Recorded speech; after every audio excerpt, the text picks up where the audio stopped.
let their workforce to attend or go to work today because of a protest on how it will pan out.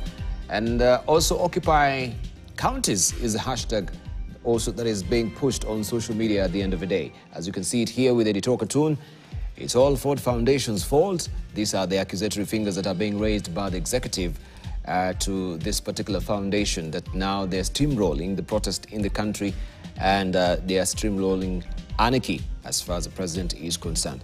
We just want to continue pace with the conversation with Senator Tabitha Mutinda as well. And I want us to just flip the conversation a bit, because in all these protestations, we've seen the president acting, we've seen the president dismissing the cabinet, but there are indications, if maybe we can go with what information is coming to hand, that maybe some of the familiar faces will come back. Some forfeited their seats, and it deems to be so unfair that they will just lose from both sides of the spectrum. So the cabinet seat and also maybe the elective sitters at the end of the day. Have you had such? Are you privy to such? Do you know such? Have you talked about such? Right. Allow me to just pick it up a bit from where my colleagues have left the discussion on, especially even the issue of Ford Foundation that was earlier being discussed. And I've had colleagues talk about the different positive fundings that the institution has done. It's acknowledgeable. It is positive. It's fine. Some of these fundings have been for youth agenda. And the bigger question is, in what areas, in what positives that this has been done? Because you see, when the president comes out again, of course, he just doesn't come out from the blues. He's informed. He has information. He has data, and so he must be speaking from somewhere. When the president speaks, it's a problem. When he keeps quiet, it's a problem. Is a problem rather. We are at a state where we're talking about dialogue, communication. Let's have conversation, and there's nothing wrong with that. So it's as Senator Mungatana has put it, it's one thing to borrow funding, and it's another to utilize those funding as per the borrowing perspective. So it's also one thing for the foundations to fund, and it's another for what the funding is used for. You know? So what I would just say is that we need more investigation, we need more information, and also if truly these organizations that we mentioned earlier have not at all in any way done the funding for that particular purpose of the protest, let them come out, let them state, let them talk to Kenyans and tell them, as we are clean, this is what we've done, and these are the organizations or the institutions that we've been able to fund. Can they also get an audit report on the implementations, either the trainings and all that they've been able to use the funding for? Allow me just to touch briefly before I go to the CS issue. I had my brother, Senator Maanzo, talk about the issue of the president, has done nothing. He should even have signed that bill. Then I wonder which country are we living in, for Christ's sake? Why do we want to keep on, adding firewood to the fire for it to just come out when we are trying to offer is he with the Gen Zs, really? Because when you say president has done nothing, when you say he says he should not have disbanded, then you're not with the Gen Zs. Because that is what the Gen Zs asked for. They said, reject this bill. The rejection was at that point also by the president not assenting to it. That took place. He didn't do that. So when you ask that he should have done it, then it means you're not in support of them. You just want to take advantage and seem to be voicing out with them. But in the real sense, that is not what you're indicating. Action is what the Gen Zs asked for. As the president actioned, he has actioned. Because part of the CS disbursement was part of it.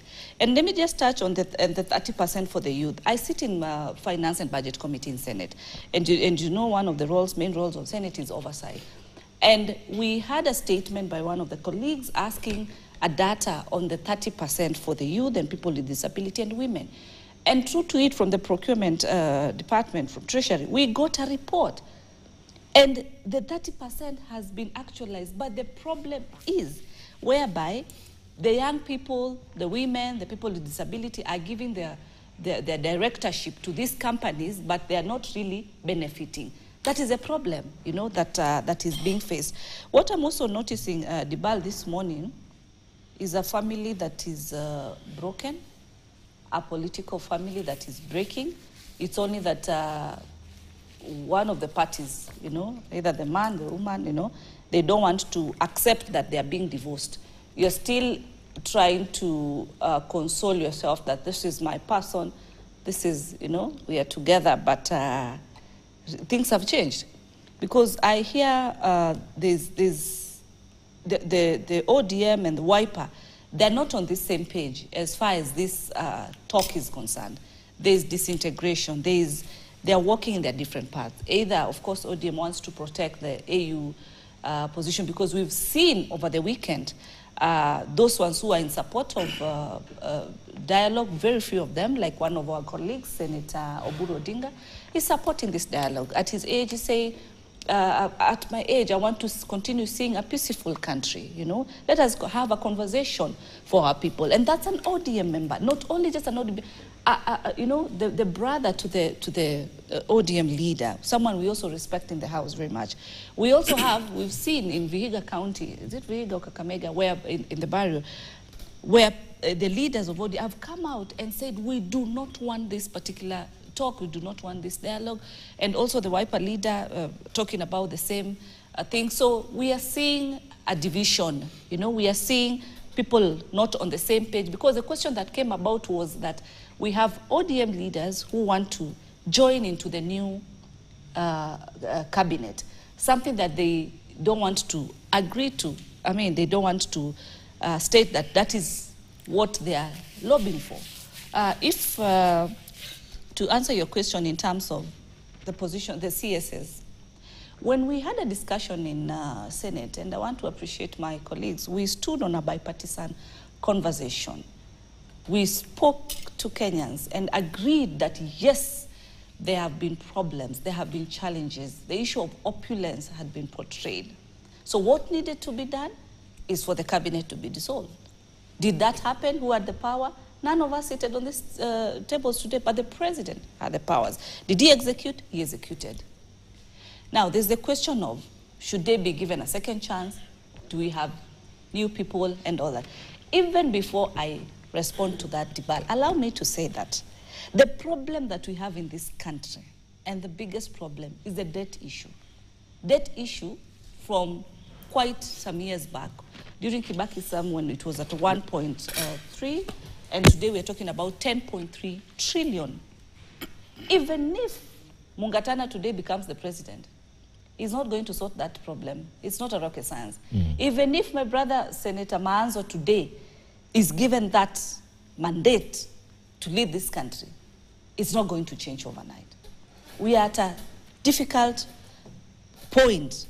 We need to have different strategies to sort this animal. This debt is the biggest issue that we have, and we are all in it. So, for us to be able to see the changes, when the JNC says, can you change this?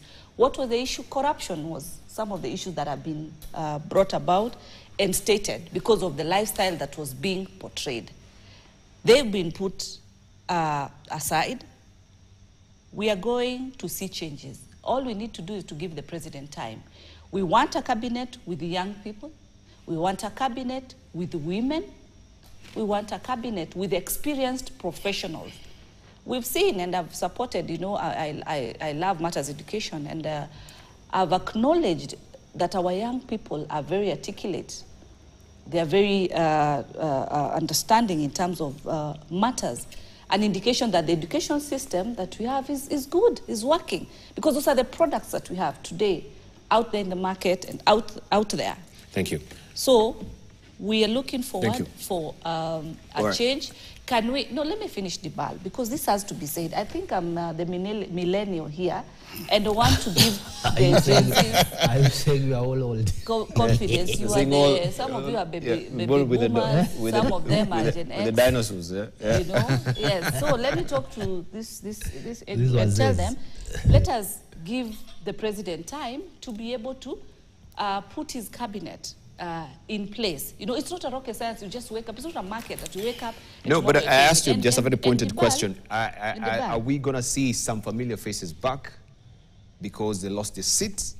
And if you heard me, I said choices have consequences. As one chances of seeing the same faces back is very minimal. I'm saying chances is slim to none. Is slim, but there can be, let me finish. All right, there we need to go on. Mm-hmm. Yes, kindly. There can be, maybe, for example, the defense. It's a very sensitive docket. It's not just a docket that, you know, you move, you bring one person today, the next day you bring someone else. But it's happened before. It's happened before. We saw Eugene Malwa taking over from correct. Rachel Omamo. I'm just saying yes. It might be, but 90% we are going to see a change. And let me say this. Allow me to say this. No. I need to interject and get also. Yes, you've been on it on that bit. Like, can we hear from Dan Mazo? You hold on to your thoughts so that we can actually get a fair share of time for everyone. Right? So are you privy to that?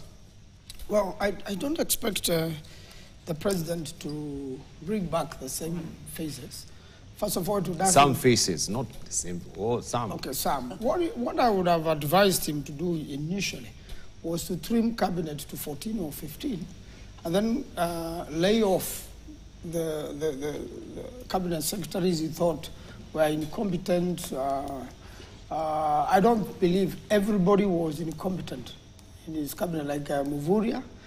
He appeared before Parliament and he would do his work with a lot of thoroughness.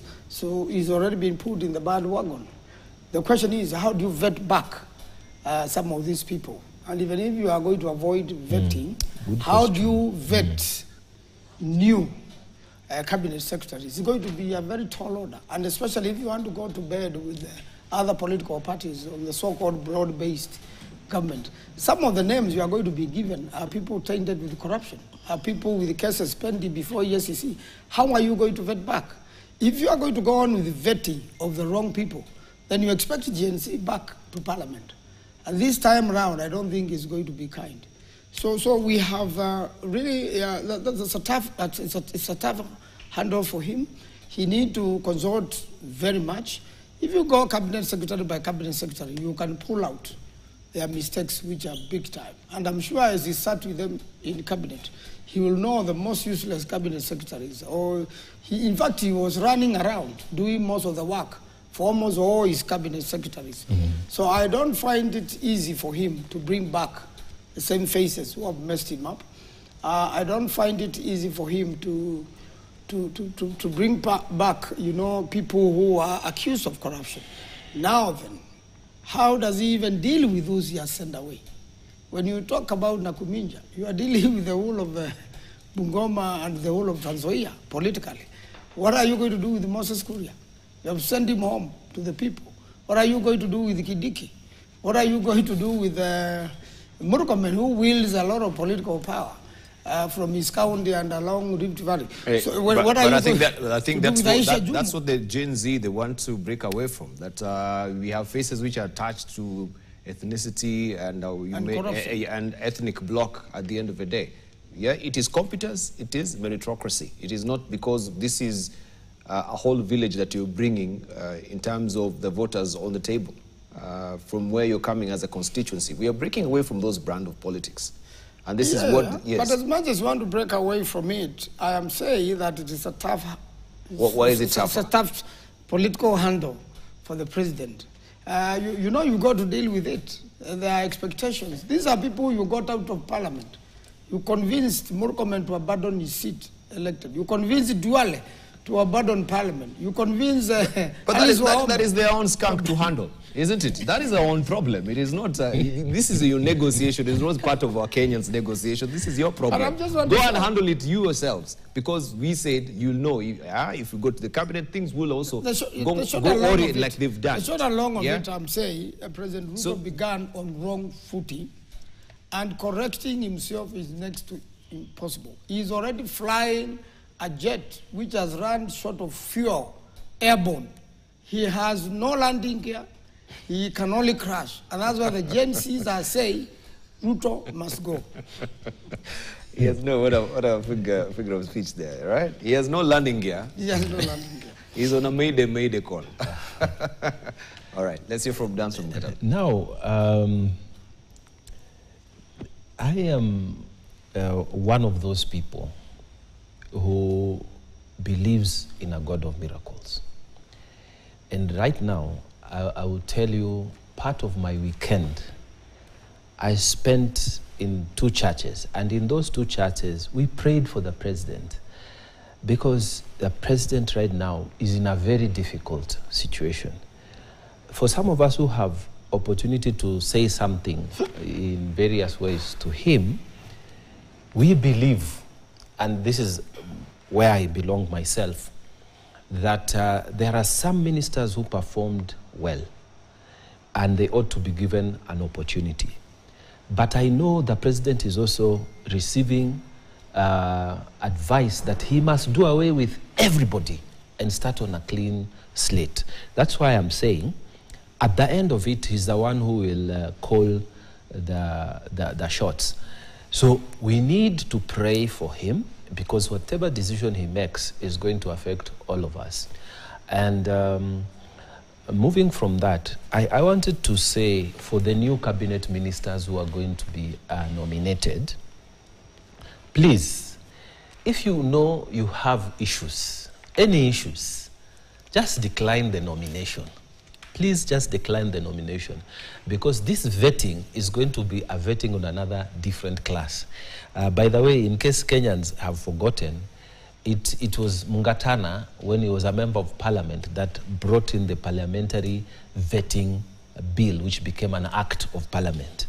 And the intention was that the president should not send his friends, his associates, and that be the only consideration, like it was previously in the other constitution.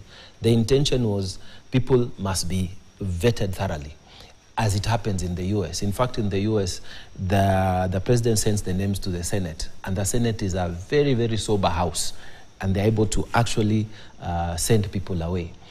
Even if you have not been paying salary at the rate that is the minimum rate, wage rate, in the US, they will investigate that, and that will be a cause for you not to be confirmed as a secretary in the cabinet of the president. So for me, my first point of advice, if you are being nominated for any position in this cabinet secretary, I can assure you the vetting is going to be very heavy. There will be the formal vetting in the house, and there will be the informal vetting outside. I know the press will be very active, and they will dig out everything. So if you know you have issues, just tell the president, thank you, but no thanks. Now, the other issue I wanted to say is that for the guys who are going to be sitting in that cabinet, whether the president will make, a thinking decision to bring some of the people, like I think, or whether the president will wipe out the slate clean, like other people think, I wanted to really, make this point. When Michuki was the Minister for Internal Security, we all knew Michuki, internal security. So let us know you as the minister in charge of this, because you are performing in that docket. When Michuki was moved to environment, everybody knew Michuki, environment. So perform according to your docket. When Raila was Minister for Roads, everybody knew that Raila, Roads Minister. Why? Because they would go out, they would associate themselves with that docket, they would do the work of that docket. But when you have a situation where you're a cabinet secretary and you are known because your shoes are expensive, your watch is expensive, your suit is, I don't know, bought from where, and all those useless things that do not define the work that you have been given and trusted on behalf of the president to do, I think we are losing the plot. So my prayer is that for the new team that will come there, if it is going to be what I think should be, like Pat should come back, or if it's going to be a clean new slate, whatever decision the president makes, my take is that please, when you get into that, you have 3 years. You have 3 years. And this year, let me say, this year, this financial year is going to be very tough for them because there's very little in terms of development budget. With the finance bill withdrawn, very little money around, there'll be very little. So you need to be creative and you need to really work hard for us to define you as a new minister in charge of whatever it is that you are given. Don't come there and show us you go to a resort for your Christmas holidays. I don't know, you have a house where, and that kind of nonsense. And I don't know where this thing came from. There's another age group that came after us that is so disgusting. People go to show us they have choppers. People take pictures in exotic places. People show us, and it is annoying to the people. It is annoying to the wananchis. It is annoying to the public. And I pray that a new what can I call it? A new custom will come. The custom of hard work, the custom of delivering to the public and not showing us what you have or whatever it is that you do with your private life. Because this is not what we chose you to do. Right. So that's my prayer. And I don't know what the decision will be eventually, but I have stated where I stand on that issue of the cabinet. Well, one would say that that is a syndrome also, the scarcity mentality syndrome. That now you want to actually try and display all that you've garnered in a few times that maybe you were lacking in your formative years. Let's hear from that particular issue. I think we don't need to belabor the point, but I wanted to ask a critical issue regarding, because I can see that we have Dr. Magare now has gone back to the courts, challenging the dismissal of, now that we are still on the cabinet secretary, the dismissal of Attorney General, saying it was unconstitutional. But looking at the certificate of urgency there, it reads that it says that Dr. Magare Gikenye Benjamin, who's the first petitioner in this case, and whose address, of course, of service for the purpose of a petition, those are just courts propriety procedures here there. But it says that the President of the Republic of Kenya, hereby represented by the Attorney General, first responded herein purportedly and in illegal, irregular, and unconstitutional manner removed from office of Honorable Attorney General, that is Honorable Justin Bedan Njoka Muturi, first, that is the first interested party, herein through presidential press release dated July 17th, 2024, by pleasure doctrine, that in the said press release, the President purportedly removed the Honorable Attorney General, Justin, Honorable Justin, I should say, Bedan Njoka Muturi, interested party herein through our pleasure doctrine, despite the Section 12 of the Attorney General's Office Act number 49 of 2012, in which it established statutory grounds upon which Honorable Attorney General can be removed, with inter alia enshrined the principle of fair hearing and protection of public servant pursuant to Article 47 and 236 of the Constitution. Would you, Senior Counsel, just try and also elucidate this for us as well, whether this was unconstitutional or not? Yeah, I'll respond, but first maybe we are sitting with the future Attorney General. we live for faith. Yeah, but I have a problem with the legislation you brought to the House. I don't think it sits well with our new constitution, the parliamentary vetting bill. And I think the debacle around my appointment to be the chair of EACC may have occasioned that particular... may have provoked my good friend to come up with this legislation. He wanted you to be vetted. Because I think in my time, when I was being vetted, yes, the National Assembly took a record 7 months before they made a decision to clear me to be the chair of EACC. 7 months? Yeah, it took a whole 7 months. And I think it was immediately after that that Honorable Mungatana came with the parliamentary vetting bill. because he was in Parliament then, and I was an outsider, which was, I think, by then that was a good thing. But the timelines that Honorable Mungatana gave us does not give Parliament adequate time to do proper vetting. Like what we see, it's too short. And I mean, I'm not saying this to paint in a negative way, but I'm just being realistic that you get 22 names, and then you have that law hanging on your head saying if you don't finish the vetting, is it within how many days? Supposed to be 21 days. If you don't finish, then automatically these people will be given the position. Be given their positions. I think we need to relook at that law so that we give Parliament more number of days, so that we have public participation, we have an opportunity for Kenyans to come and give views, so that the process that will be undertaken by the National Assembly will be qualitative and meaningful to the people. So that's what I wanted to say about vetting. CSS, I thought, I don't know. You know the problem with our friends, you know, that they blow hot and cold. I thought the message that we got from the president is that he has dismissed the entire of his cabinet. Correct. And he was going to have a clean beginning, a new slate. Yes. Now, listening to my good friend, Senator Tabita, and Senator Mungatana, already they are pitching and campaigning for some CSS.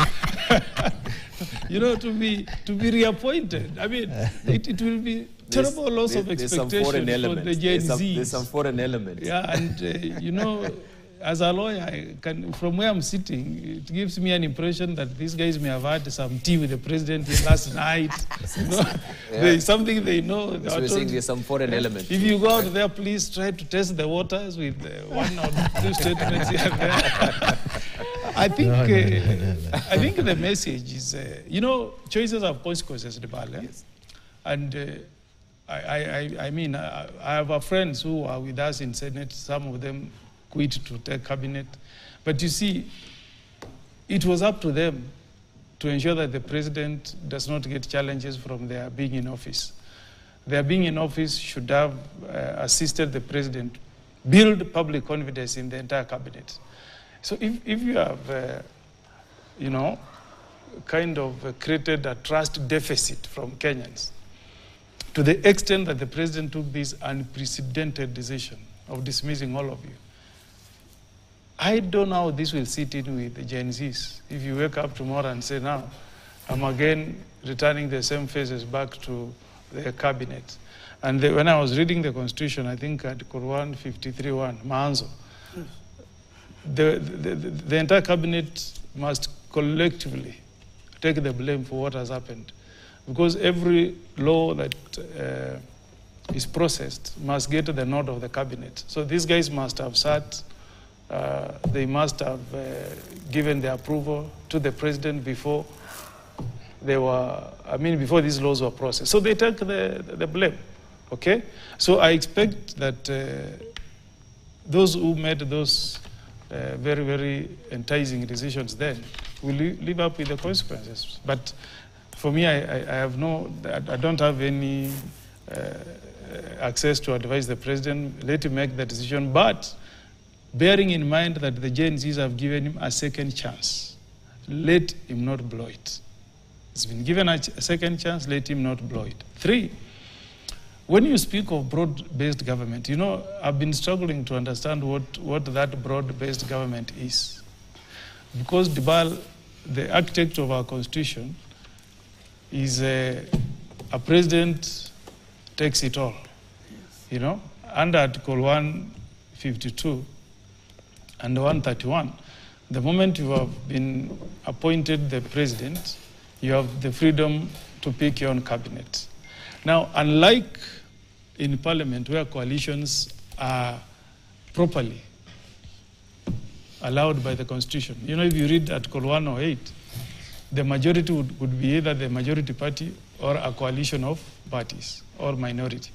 I don't see that reading. Maybe my lawyer friends here can guide me. I don't see that concept introduced in forming a cabinet. What I've seen is people trying to pick what has happened in the US before. President, was it Abraham Lincoln? Is the one who came up with this concept of team of rivals. Yeah, but the best. You remember? Yes, yes. You know, they call him a genius of team of rivals. Yes. But you know what Lincoln did was to pick his rivals within the Republican Party. You know, people had said very unkind things about him. The Seward, who became the Secretary of State. There was Bates, who became the Attorney General, and William Chase, I think, who became Secretary of Treasury. Those were his rivals in the nomination of presidential candidate in the Republican Party. So he picked rivals from his party. He didn't pick rivals from the Democratic Party, okay? So he was picking people who had different personality, who had totally different ideologies from him in seeking the nomination for the Republican Party.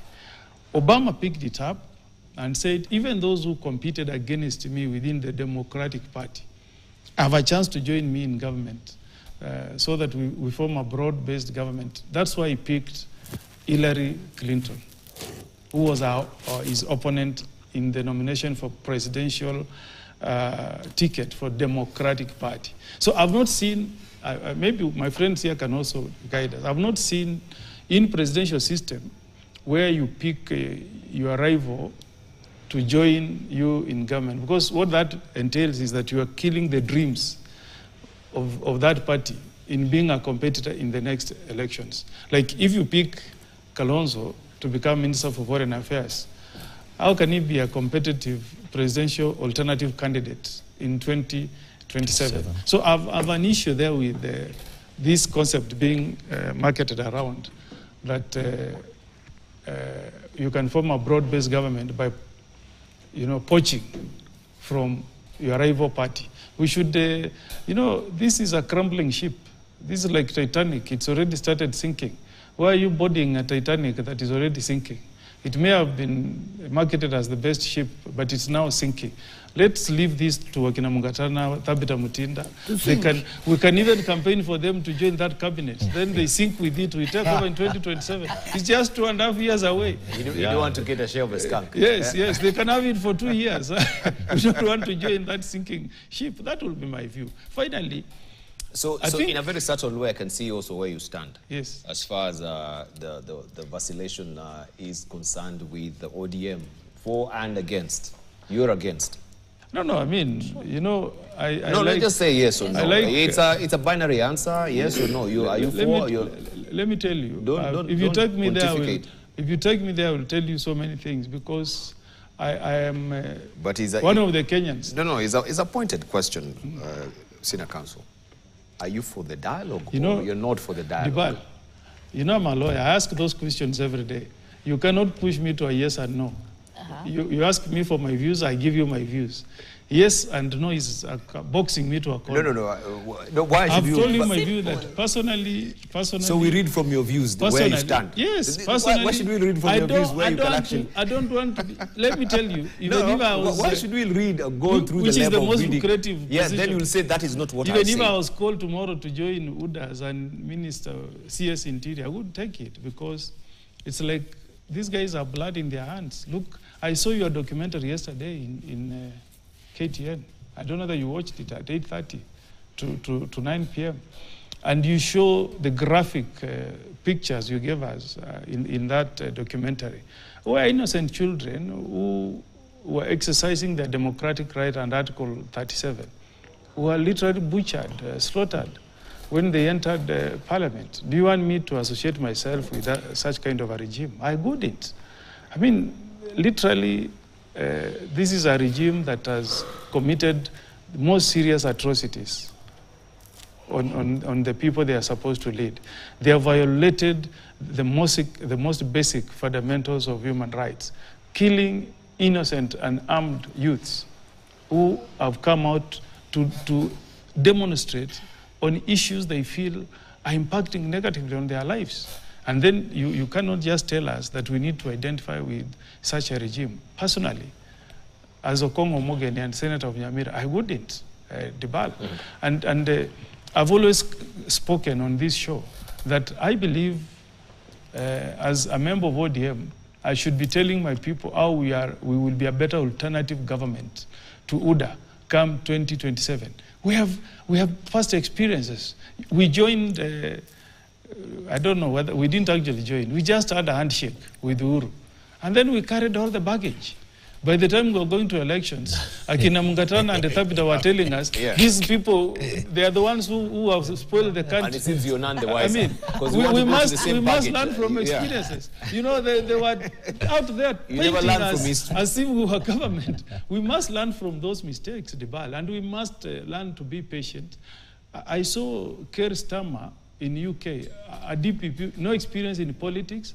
He found the Labour Party and crumbled, was nothing, but he was not tempted to tell the Conservatives that let me join you and I get a piece of the cake. He was patient, he built that party, took them to the elections, and he won with 412 members out of a 650 all right, thank you. Parliament. So you asked me about Attorney General. Yes, please. Could we, I think you know, you've taken a lot of time on it.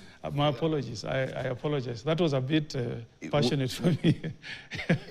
Yeah. I think maybe we can, no. Before you answer that, I can just speak rounds of maybe their sentiments on it. Then you can actually give yours at the final time. Let's just begin. What do you think about that particular, if we may just put it, maybe there it is, this particular petition. And regarding the AG, I just read before, that is challenging the constitutionality of the president dismissing the AG. He is a lawyer and... he's not a lawyer, he's a doctor. I mean, doctor, and it is in, I meant to say, it is in his constitutional right to be able to petition. But, yeah, we wait and see. That will be my view. We wait and see that the law takes its course. All right, wait and see. Dan Mazo? Well, I want to say that A.G. Muturi is one of the most experienced lawyers in the country. He was a magistrate and he has served in the National Assembly for 10 years as a speaker and was most knowledgeable to deal with the office of Attorney General. But he was continuously, you know, mistreated. There are a lot of legislations he has been blamed for, yet Cabinet or National Assembly has posted an impossible thing, like the situation of delegated legislations. We had a lot of expired legislation, which was the duty of the ministers. And the law is so clear, the minister will with the House. So they put Muturi into it and say, in fact, you are the mother of Statutory Instruments Act. Can you help us with this illegally? So in his efforts to help the House, he landed into a lot of problems with many people. The matter went to court. The answers were obvious. The court said, let Parliament do its job. Let them not be lazy. So a lot of times you will blame Muturi when he is correct and in his correct path, and I believe he has advised the government well. It's only that the government has refused to take his advice.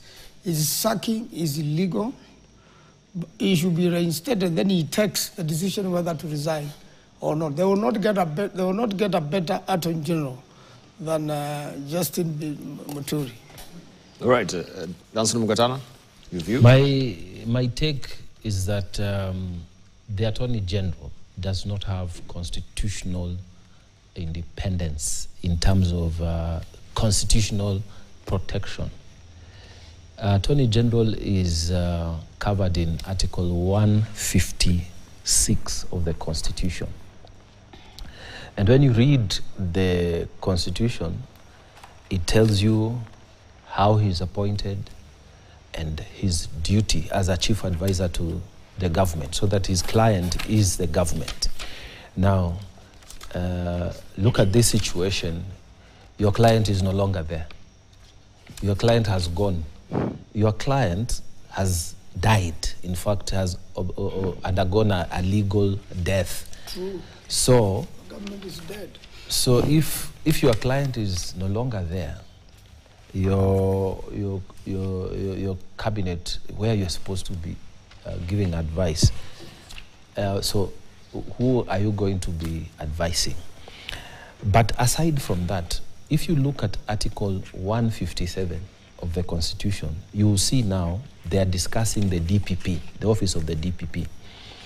Article 157 and Article 158, they discuss the DPP in extenso. And let me tell you, the DPP has security of tenure, which is different from the Attorney General. The DPP has constitutional security of tenure. You can only remove the DPP under the listed grounds, like you can prove mental illness or some illness, incapacity to perform, you can prove bankruptcy, you can prove, you know, those grounds that have been listed in that article, okay?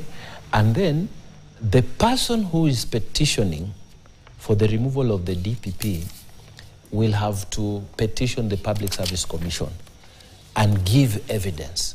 And then the process of fair hearing takes place.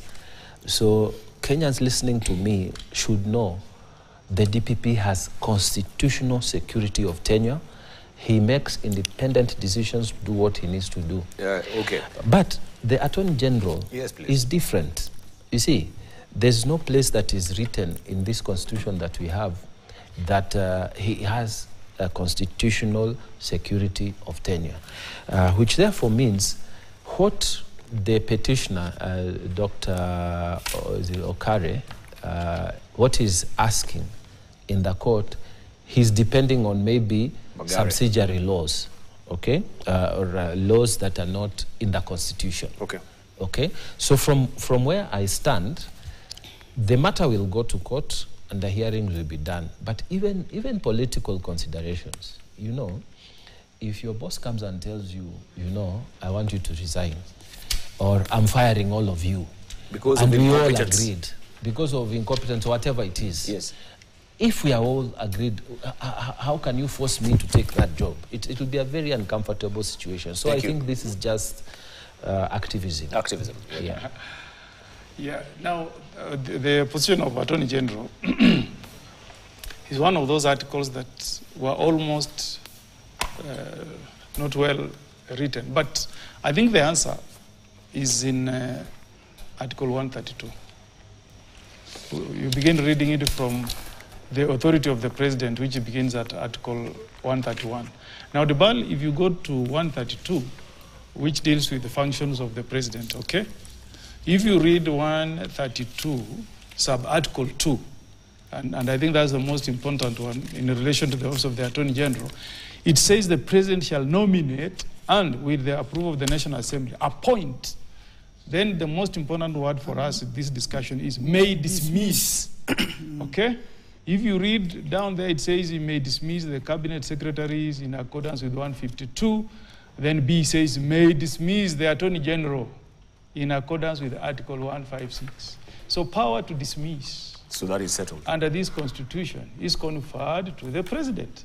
That's our Constitution. All right. And if you read in accordance with Article 156, Article 156 does not confer security of tenure to the office of Attorney General, unlike 157, which confers security of tenure to the office of DPP. So I think the language we saw from that petition may come from this petition. It's hot hair, wild witches. Maybe given the precedent that he set before, challenging some of the legislation could have emboldened him to go full steam ahead with this as well, despite the fact that it's laid out clearly. But just maybe from the advisory... Mungatana takes the job, as we're preparing to wind up, because he's serving under the pleasure of the president. Yeah. So I have to advise him properly.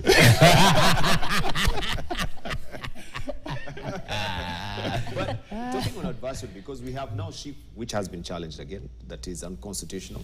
We've seen also the appointment of a KRA chair, which was debatable before, and people are questioning why would you have a chair of KRA who has questions about tax issues with the same KRA that also has been declared unconstitutional. Are we seeing a specter of where we'll have a president who will go down in history as most of his legislations being challenged every day. Housing levy, it has been in the courts. And we can talk more and more, you know, what we're talking about so far. So is this showcasing the incompetency of the AG's office in terms of advisory role as we're winding up as well as we prepare? Very, very pithy because of time. It's actually not really showing incompetency, because as you look at the But chief do case... you have the counts of how many legislations have been challenged so far? Because I'm running... Yes, they're running... And the courts have annulled. Yes, there are many. And as the Akili says, the courts have annulled them. But the question is, who is also bringing these court matters and these court cases? It's clear, it's in the public domain. Some of us, some are our colleagues from the opposition. So it's a system that has been infiltrated negatively, you know, by the opposition. Are you giving them a foothold? Are you, in terms of, you know, the veracity of the law, are you giving them a reason to go to the courts at the end of the day? Because they've been winning. Yes, if they're challenged, they've been winning. I'm happy with the shift. The court has said we give Parliament 120 days to be able to do the amendments. And these are the issues, Dibal, if you remember very well, we've pointed out mostly as members on the government side, stating that during these particular moments when they have a platform to be able to air or share their amendments, their views.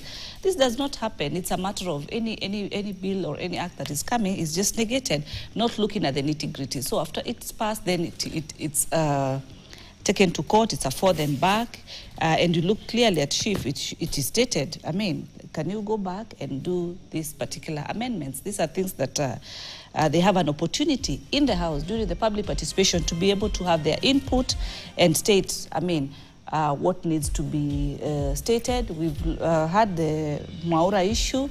It's an issue that, you know, the court ruling came out.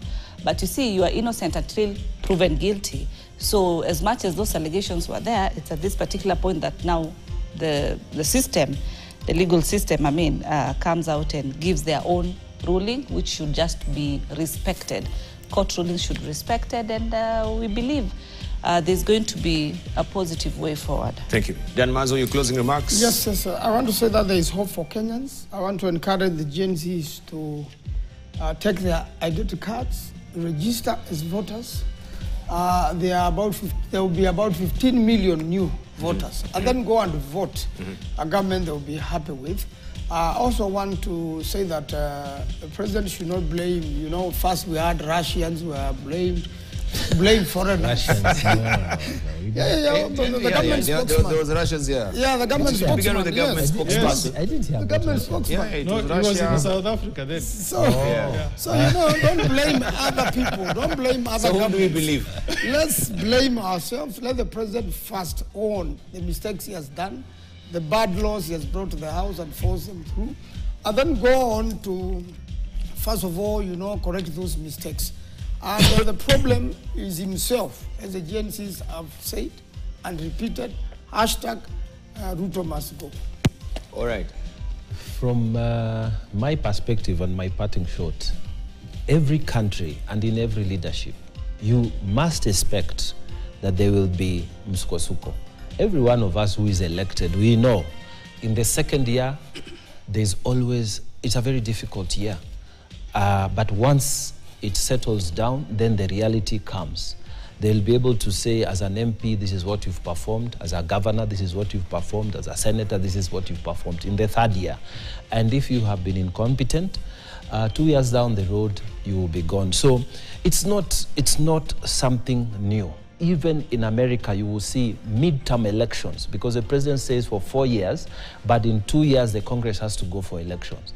They're always very difficult for the sitting government. Thank you. But if they survive that, it becomes... so I want to tell Kenyans that the challenges will come, but this government will go well, will correct the mistakes. The president will come out stronger. Thank you. And this will help us to win the next general election. Thank you. All right. And you, as the shadow cabinet that you're giving advisory role, you need... Unfortunately, Dubal, Yeah, we should be honest with our friend Mungatana. UDA, President Ruto, you have lost trust with the Kenyans. Anything you say, no Kenyan, actually 80% of Kenyans don't believe in whatever you say. Anytime you open your mouth through your president saying, we have a plan, you are not, and irritate Kenyans more. Yeah. So that's where you are. Please sink with your ship. Some of us want to prepare to give this country better alternative leadership in 2027. Thank you. The youths have no jobs, nothing. Thank you. Finally, the ban. One second. No, we don't want to see any deaths today. The police officers, the commanders in counties, please, we have seen enough deaths. We don't want to mourn anymore. Allow those youths to picket peacefully. Don't provoke them, don't throw tear gas at them. We don't want to see any deaths. That's the only appeal I want to make to our police force. All right, that's a good call. Thank you very much, ladies and gentlemen. We really do appreciate your input this morning as well. Thank you for coming through to Siasa Fiesta. Of course, that's a big day for the Gen Z. Tuesday is Tuesday, they say. We are coming out in force, and of course, we are continuing with our agenda on making sure that is calling on government to be transparent and accountable on a lot of issues they will be raising as well. Moving to the counties, there is also where they'll be holding court with the governors as well, protesting if there will be an audience with the governor, that is. We'll be, of course, here at KTN News